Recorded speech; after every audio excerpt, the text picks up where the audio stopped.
Друзья, всем привет, с вами Ольга Старшая. Сегодня у нас будет необычный урок по заявкам моих подписчиков. Одного подписчика, который попросил меня осветить эту тему. Недавно у меня на канале вышел урок, даже не урок, а серия видео, как я делаю кожаную сумку. И, походу, это видео привлекло ко мне людей, кто занимается кожей, а там свои трудности. И сегодня у нас следующий вопрос. Как сделать на кожаном изделии разметку для пробойника? То есть это дырочки, которые потом вручную сшиваешь. Есть, конечно, специальные инструменты, которые делают дырочки эти равноудаленные друг от друга, но иногда кожевникам хочется сделать их не на таком расстоянии, как-то поиграться с этим. И вот сегодня мы рассмотрим такую ситуацию. Особенно, наверное, это будет интересно на криволинейных поверхностях. Потому что по прямой это достаточно просто сделать, а вот как на криволинейной поверхности разместить, эти дырочки разметить, это довольно странное такое явление. И в Style 3D я даже не знаю, пока еще никто не освещал это. Я, во всяком случае, не видела. Для теста я возьму какой-нибудь квадратик, допустим, 50 на 50 сантиметров. Мы сейчас будем с этим с вами тут... В основном мы сейчас будем с вами заниматься в 2D окне, поэтому 3D я скрою и переключусь на 2D вид. Давайте представим, что у нас есть вот такая деталька какая-нибудь, да, и, допустим, у нее какой-нибудь скругленный угол. Сейчас мы его и сделаем. Так, давайте скруглим его на 20, на 25. Окей. Хорошо. Вот у нас получилась такая деталька. Давайте представим, что у нас у этой детальки есть, допустим, internal isoline. Так, допустим, на 2 сантиметра отступ. Вот такая вот у нас линия. Так, что у нас тут? У нас тут неровная длина 36,88 здесь. Ой, здесь что ж такая неровная? Ну ладно. Сейчас я зафиксирую вертексы. Так, должна же у нас быть ровно 25. Ладно, не будем мы тут уже перфекционизмом заниматься. В общем, представим, что вот эта линия, по которой у нас должен быть шов, и нам очень хочется разметить эти дырочки и вывести это все на печать. Кстати, недавно вышел урок про печать лекал, и там не было освещено, как выводить на печать такую разметку. Сегодня я вам это дополнительно покажу. Хорошо. Давайте... Что у нас есть из инструментов? У нас не очень много инструментов. Мы, конечно, можем взять вот эту вот линию, допустим, если у нас четкая, ровная, там 25, допустим, вот она у нас сантиметров, и вот это вот у нас, допустим, 25 сантиметров, мы ее тут дотянули, все, тут мы что-то можем поделать. Например, взять, сделать сплит, там, насколько... Нет, насколько там было? На 5 миллиметров нам нужно было. На 5 частей мы разбили. Это ж мы на 5 сантиметров. Короче, мы можем сделать сплит, например, да, для того, чтобы получить вот эти равноудаленные точки. Кстати... Допустим, вот у нас равноудаленные точки. Что мы можем сделать с ними? Мы их, собственно говоря, при выводе на печать даже не увидим. Что мы можем сделать? Мы можем сюда натыкать каких-нибудь линий, да? То есть, чтобы они были видны. Вот линии уже на печати будут видны. То есть мы такое можем сидеть и рученьками это все делать. Это такое себе, честно говоря. Это не самая классная затея. А если это, прям много деталей, а если они большие, то это, прям очень долго этим заниматься. Сидеть, тыкать засечки, например, вот такие вот, да, тоже, они выводятся на печать, но это опять же та же самая история, что с выводом линий. Это какая-то фигня, я считаю. Это нам не подходит. И самый быстрый автоматизированный способ, который я нашла, который можно вывести на печать, это создание декоративного шва. У нас есть обычный шов, да? Вот. Мы все знаем, что мы можем взять просто шов какой-то, Free Top Stitch, и вот так вот его сделать. И у нас тут появляются какие-то стежки. Так вот, вместо вот этих стежков, друзья мои, мы можем использовать свой собственный, свою собственную графику, которая нам, собственно говоря, и будет размечать эти дырочки. Я это уже подготовила. И выглядит она следующим образом. Так, мне нужно выбрать Top Stitch и сюда его применить. Значит, смотрите, что у нас получается. Из чего у нас состоит этот Top Stitch? Это, в принципе, можно из любого сделать. Вот у нас был, например, вот эта нитка, да, как я его сделала. Я пишу свой там разметка. Все, называю его разметка. Все, мне нравится. Сейчас мы будем его настраивать. Значит, нам нужно, во-первых, изменить. Нужно убедиться, что у нас стоит в типе текстура, не OBJ ни в коем случае, а именно текстура. Потому что мы будем печатать. Нам OBJ не нужен. Так, дальше. В текстуре у нас есть текстура стежка. И нам нужно ее заменить. Я подготовила картинку для этого. У меня есть специальная картинка. Если вы не знаете, чем заменить, или не можете нарисовать себе специальную картинку, можете поискать какие-нибудь крестики в интернете. Но если не найдете и вам влом искать, приходите ко мне в телеграм-канал. Там будет выложена эта картинка, скачайте себе. Или даже я сохраню сам стежок этот, который вы сможете использовать. То есть как в библиотеку.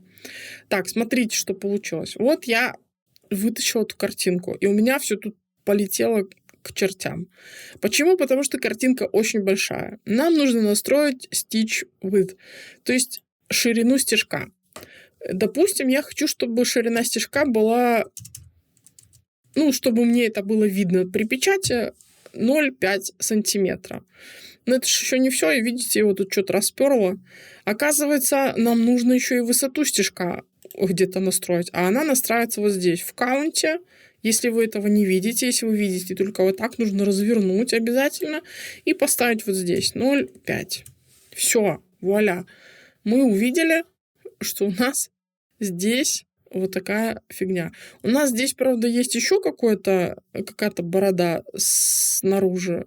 И давайте посмотрим, что происходит. Наверное, у нас, в бэке что-то настроено другое, поэтому мы заходим во вкладочку Back, нажимаем вот эту галочку, и все. И это еще не все. У нас где-то... Да, у нас есть еще офсет. Нам нужно его выставить. И что-то еще не так. Видите, тут аж двойной этот... Так, где-то у нас тут... Вот, надо убрать нормалку. И...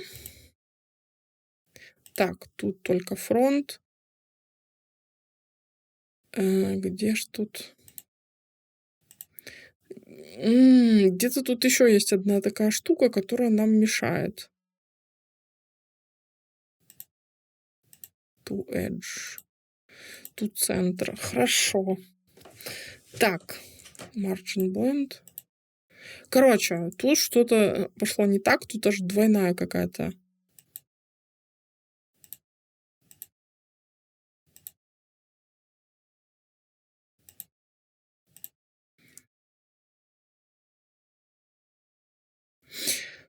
Так, в бэке. В бэке все то же самое, что и в этом. И где-то у нас не в материале, а... Вот, друзья мои, вот. Здесь тоже нужно развернуть и поставить вот эту галочку. Same width is front and back. То есть в бэке он должен поставить размер точно такой же. Вот я и нашла. Хорошо. Теперь нам нужно сделать... То есть эти крестики обозначают места, куда будет центр пробития, да? Кружочки — это так, чисто визуал. Значит, нам нужно настроить какое-то расстояние между ними. Если между этими перекрестиями, если у нас размер этого кружочка 5 миллиметров, то, соответственно, между этими крестиками тоже будет зазор именно в 5 миллиметров. Но, допустим, нам нужно сделать, чтобы между крестиками был зазор больше, чем 5 миллиметров. Тогда нам нужно прибавить к 5 миллиметров или 0,5 сантиметра. Допустим, я хочу, чтобы зазор был 0,7 миллиметра. Тогда нам нужно прибавить сюда, нам нужно сделать офсет плюс, только не туда, не в офсет. Нам нужно сделать space еще 0,2 миллиметра. И тогда в совокупности от этой точки до этой точки у нас будет ровно 7 миллиметров. Давайте проверим. Я сейчас сделаю... Как бы нам тут сделать? Как нам гайдлайн сделать? Давайте я просто возьму и нарисую примерно сюда линию, да, и сюда линию. И вуаля! Ой, Ctrl-C, Ctrl-V. И у нас получается ровно 0,7 сантиметра или 7 миллиметров. Вот так мы можем настраивать. Если же нам нужно по какой-то причине меньше 5 миллиметров, то нам нужно будет проследить сначала за тем, чтобы... Где наш топ-стич? Чтобы сама эта картинка была, допустим, пусть она будет 0,3. И здесь 0,3. Так. Тогда между центром этим и этим у нас будет 0,3 плюс 2, это уже 0,5 миллиметра. Давайте проверим. Выставляем. Так, и смотрим. Вуаля, 0,5 миллиметра. Если нам нужно сделать меньше, мы идем, допустим, мы хотим сделать не 0,5, а 0,4 миллиметра. Тогда мы делаем 1 и 3 плюс 1, 4 миллиметра. Как видите, у нас появляются здесь такие артефакты. А еще у нас артефакты появляются в местах стыка. Здесь . И сейчас покажу, как с этим бороться. Потому что если бы это была просто одна кривая, без разбиения на сегменты, допустим, покажу сейчас я. Если мы это конвертнем в carve point, то... кстати, тоже артефакты. Фигня, на самом деле. Значит, начинаются такие танцы с бубнами. И, конечно же, с этим надо как-то бороться. Для того, чтобы с этим бороться, давайте на более крупном размере это сделаем. Сейчас настрою. Пусть он будет как и был 0,5. И здесь 0,5. А расстояние между ними тоже пусть будет 0,5. То есть у нас будем считать, что между центрами этих кружочков должно быть расстояние по сантиметру. Хорошо? Но здесь на стыке мы точно знаем, что здесь не сантиметр. И как мы будем с этим бороться? К сожалению, это все сейчас такое, как бы это сказать, фигня. То есть это такие, костыли, потому что нормальных инструментов для разметки тут, в принципе, не предусмотрено. Поэтому мы пользуемся сейчас костылями. Но здесь все равно можно добиться довольно точной разметки. Итак, мы делаем шов не один, как мы делали этот топ-стич одним этим движением, да. Мы так его делать не будем, потому что он не сработает четко, как нам надо. Мы будем делать это по сегментам.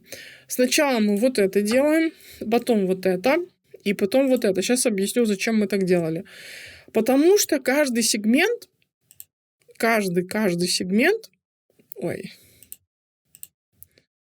каждый сегмент мы можем четенько настроить. Настроить мы можем offset. Давайте посмотрим. У нас все дырочки, как вы понимаете, начинаются прямо с самого края. От слева направо идут. Вот так вот, да? То есть здесь тоже вот от этой точечки начинается, здесь этот сегмент начинается, где-то точка вот от этой точечки. И у нас есть замечательная настройка, называется Offset. Для того, чтобы туда попасть, мы сначала должны выбрать инструмент Edit Top Stitch, выбираем, и можем делать Offset. Мы помним, что у нас здесь размер этого кружочка 0,5 мм, от центра будет 2,5. Допустим, я хочу... Он, кстати, в процентах ездит, да? В процентах это сложнее. Но что мы можем сделать? Допустим, я хочу, чтобы кружочек начинался, допустим,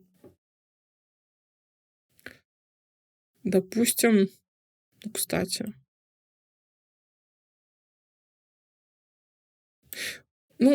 Давайте я хочу, чтобы кружочек начинался. Я сейчас сделаю такую временную такую линию. Так. Я хочу, чтобы он начинался вот на этой линии, перекрестие было. Я беру вот этот инструмент Edit Top Stitch, нажимаю сюда и начинаю двигать офсет. Так. 74, 75, я так понимаю, подойдет. Да, значение. Здесь подошло. Хорошо. Здесь мы, значит, это убираем. Это нам не надо. Здесь дырочку разметили. Теперь смотрим, что у нас здесь. Мы знаем, что у нас между вот этими крестиками, да, могу сделать вот так вот и вот так. 1 сантиметр должен быть. И сейчас мы можем взять эту штуку, передвинуть сюда. Допустим. Просто вот на самом деле придется заморочиться, ребят, потому что простого уже, более простого способа прям четко настроить не получится. Теперь берем вот этот вот наш... Сейчас сначала, наверное, вот так выставим, да. Теперь мы берем вот этот сегмент, Edit Top Stitch, выбираем вот этот сегмент и снова настраиваем offset. И снова где-то это будет 75. Наверное, 74. Или 74,5. О, теперь мы попали четко. Вот прям четенько. И дальше двигаемся к следующему сегменту, где у нас разметка. Вот. Значит, ориентируемся по этому крестику. Делаем сначала себе вспомогательную линию. Так, теперь что мы делаем? Можно же было offset сделать Add Internal is Align на 1 сантиметр backward. Зашибись. Все. Теперь мы знаем, где должно начинаться следующее перекрестие. Снова Edit Top Stitch, выбираем этот сегмент и снова делаем offset. Так. Где-то уже 62, наверное. Все, мы практически просто до микронов выставили интервалы у всех этих штучек.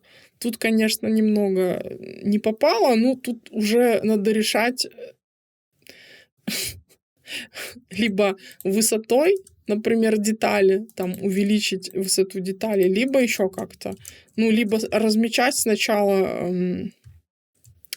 расстояние между этими перекрестиями, либо что-то еще. Но вот такой вот способ, это самый точный способ, который вы можете сделать для разметки этих дырочек. Теперь про вывод на печать.